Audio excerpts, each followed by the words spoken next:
Ассаламу алейкум ва рахматуллахи ва баракату. Біз өткен сұхбатымызда ислам дінінде бала тәрбиесі жақсы, адал жар таңдаудан басталатынын айтқанбыз. Демек, ер адам үйленер кезде, өзінің өмірлік жарын таңдайтын кезде, оған тек жар ретінде ғана емес, өзінің келешек ұрпағының, бала шағасының тәрбиешісі, тәлімгері деп те қарау керек. Ал енді бір жұп отбасын құрғаннан кейін қандай мәселелерге көңіл бөлу керек? Бала тәрбиесі тұрғысынан осы мәселені қозғамақпыз. Жалпы мұсылман ерлі-зайыпты ақ некесін қиып отбасылық өмірдің табарлығын аттаған соң бірден бала тәрбиесінің қамына кірісу керек.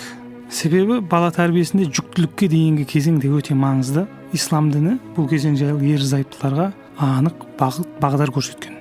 Пайғамбарымыз саллаллаху алейхи вассалам бір хадисінде былай делінген: өз жұбайларыңа жақындайтын кезде бисмиллахи аллахумма жаннибна шайтан ва жанниби шайтана ма разақтана. Бисмилля, Раббым, бізді шайтаннан және шайтанды бізге нәсіп ететін перзенттен алыстата көр деп дұға етсе, содан кейін Алла тағала оларға перзент нәсіп етсе, шайтан ол балаға ешқашан жамандық жасай алмайды деп баяндайды. Демек, ол қызымыздың иманды, адал ниетті, көркем мінезді, парасатты болуын қаласақ, жұбайлық өмірдің алғашқы күнінен ақ оған көп мән беруіміз керек. Бұл ерлі-зайыптылардың әрбір әрекеті, әрбір сөзі болашақ баланың тәрбиесіне әсер етеді деген сөз. Бұл бір. Екіншіден, болашақ ата-ананың әрбір ішкен жегенінің адал болуының пайда болатын бала өміріне әсері болады. Осы жерде бір мәселені айта кеткім келіп отыр.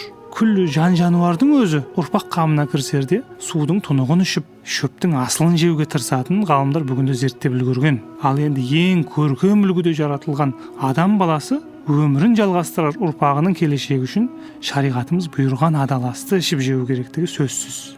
Осы бір мәселені ерекше айтқым келеді. Ал енді кейбір тойларда арақ шарап суда ішіліп, 2 жасқа да ұсынылып жатады. Бұл уланған ұрпақтың дүниеге келуіне себеп болады. Бұл біздің өз болашағымызға өз қолымызбен балта шабуымыз. Пайғамбарымыз саллаллаху алейхи вассалам бір хадисінде ішке түскен бір түйір харам азықтың 40 күн бойы адам денесінен кетпей қанында айналып жүретіні сөз болған. Демек, шариғатымыз харам еткен азық адам ұрығына да әсер етеді деген сөз. Ал тек қана адал аспен қоректенетін ата-аналардың перзенті де таза болары анық. Шәкәрім атамыздың Құдай таза жаратты, сен таза бол дегенде осыны аңғартса керек. Енді үшінші бір маңызды нәрсе Алла тағаладан ізгі ұрпақ тілеп жалбарыну.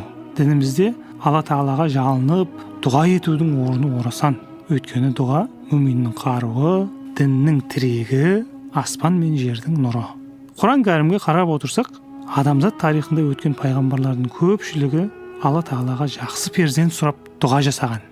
Мысалы, Закария алейхиссалам: "Уа Раббым, маған пәк ұрпақ нәсіп ете көр, күмәнсіз сен дұғаны естушісің" деп дұға еткен.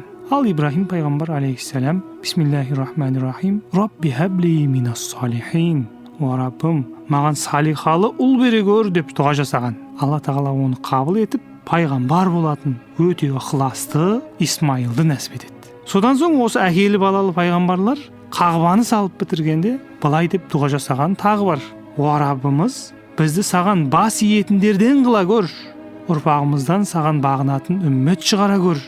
Мінекей, Ибрахим пайғамбардың алейхиссалам ұрпағынан жүздеген пайғамбарлар шықты.